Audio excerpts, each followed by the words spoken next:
আমাদের পুরো শরীরটা কিন্তু একটা অসাধারণ যন্ত্রের মতো, আর এই যন্ত্রের খুব গুরুত্বপূর্ণ একটা অংশ হল কিডনি। কিন্তু সমস্যাটা কি জানেন? কিডনি একবার বিগড়ে গেলে তাকে আগের মতো সারিয়ে তোলা প্রায় অসম্ভব।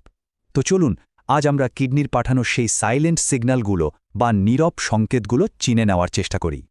শুনলে অবাক হবেন, আমাদের কিডনি যখন প্রায় 30 থেকে 40% ড্যামেজ হয়ে যায়, তার আগে কিন্তু শরীর সেভাবে কোনো বড়সড় লক্ষণ দেখাই না, ভাবা যায়। মানে যখন সমস্যাটা ধরা পড়ে তখন অনেকটাই দেরি হয়ে যায়। তবে শরীর কিন্তু আমাদের একদম শুরুতেই কিছু ছোট ছোট সংকেত পাঠাতে থাকে। আসল প্রশ্নটা হলো, সেই সতর্ক সংকেতগুলো আসলে কি? কোনগুলো, যা প্রায় 90% মানুষই হয় বোঝে না, না হলে এড়িয়ে যায়? চলুন আজ সেই রহস্যটাই সমাধান করা যাক। আচ্ছা, ওই সংকেতগুলো নিয়ে কথা বলার আগে খুব সংক্ষেপে একবার জেনে নিই আমাদের শরীরে কিডনির আসল কাজটা কি, তাই না? সহজ কথায় বলতে গেলে কিডনি হলো আমাদের শরীরের এক দারুণ ফিল্টার, একটা মাস্টার পিউরিফিকেশন প্ল্যান্টের মতো।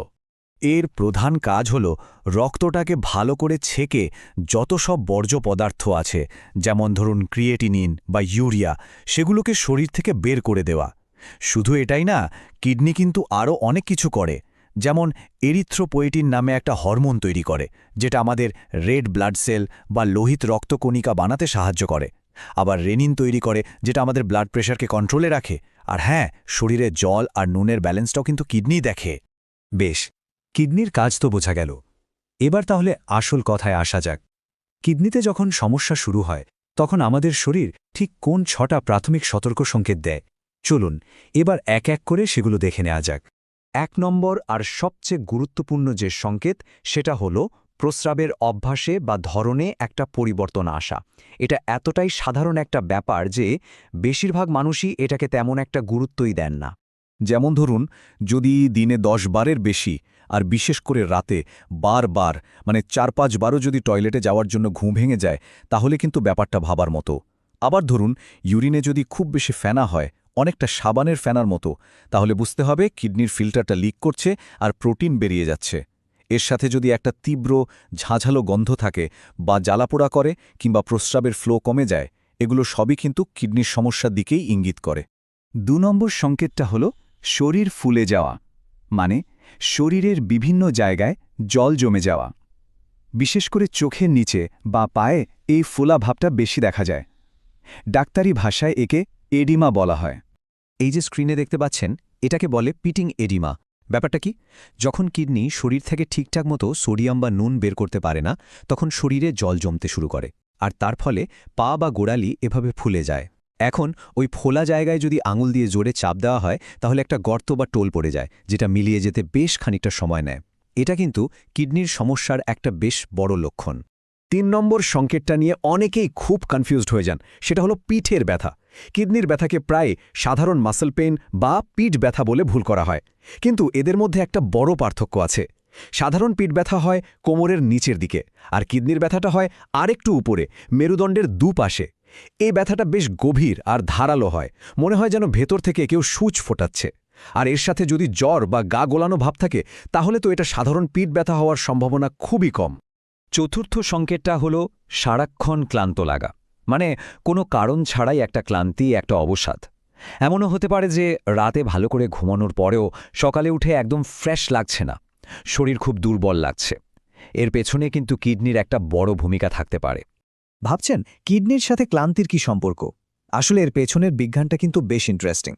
ব্যাপারটা হলো, আমাদের কিডনি এরিথ্রোপোয়েটিন নামে একটা হরমোন তৈরি করে।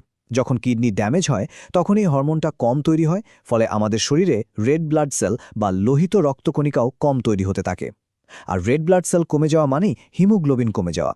আর এই হিমোগ্লোবিনের কাজই হলো শরীরের কোষে কোষে অক্সিজেন পৌঁছে দেওয়া। তো বুঝতেই পারছেন, অক্সিজেন যদি ঠিকঠাক না পৌঁছায়, তাহলে শরীর তো ক্লান্ত লাগবেই। পঞ্চম সংকেতটা একটু অদ্ভুত লাগতে পারে, সেটা হলো কোনো আপাত কারণ ছাড়াই সারা গায়ে চুলকানি। এর কারণটা হলো কিডনি যখন রক্ত থেকে বর্জ্য পদার্থ বা টক্সিনগুলো ঠিকমতো ফিল্টার করে বের করতে পারে না, তখন সেগুলো রক্তে জমতে শুরু করে, আর এই টক্সিনগুলোই ত্বকে চুলকানির মতো সমস্যা তৈরি করে। আর সবশেষে 6 নম্বর সংকেত। এটা ঠিক সংকেত না, বরং একটা বড় ঝুঁকির কারণ: উচ্চ রক্তচাপ এবং ডায়াবেটিস। দেখুন, এই দুটো অসুখের সাথে কিডনির সম্পর্কটা অনেকটা টু ওয়ে রাস্তার মতো।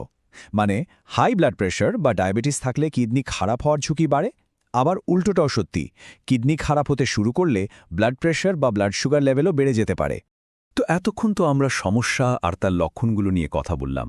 এখন প্রশ্ন হলো, যদি এই লক্ষণগুলো কারোর মধ্যে দেখা যায় বা এমনিতেও যদি কিডনিকে সুস্থ রাখতে হয়, তাহলে করণীয় কি? চলুন এবার আমরা খুব কাজের 5টা পদক্ষেপের কথা জেনে নিই। এগুলো কিন্তু খুব সহজ, কিন্তু ভীষণ জরুরি কিছু নিয়ম। 1. শরীরকে সচল রাখতে প্রতিদিন অন্তত 3 থেকে 4 লিটার জল পান করা দরকার। 2. ডাক্তারের পরামর্শ ছাড়া ভুলেও কোনো ব্যথার ওষুধ বা পেন কিলার খাবেন না, এগুলো কিডনির জন্য মারাত্মক ক্ষতিকর। 3. খাবারে নুনের ব্যবহার যতটা সম্ভব কমিয়ে আনুন। 4. হাই প্রোটিন খাবার যেমন ধরুন পনির বা চিকেন, এগুলো বুঝে শুনে পরিমিত পরিমাণে খেতে হবে। আর 5 নম্বরটা হলো, দিনে অন্তত 2 বার যদি একটু বসে গভীর শ্বাসপ্রশ্বাসের ব্যায়াম করা যায়, তাহলে শরীরে অক্সিজেনের মাত্রা বাড়ে আর ভেতরের অঙ্গপ্রত্যঙ্গগুলো ভালো কাজ করে।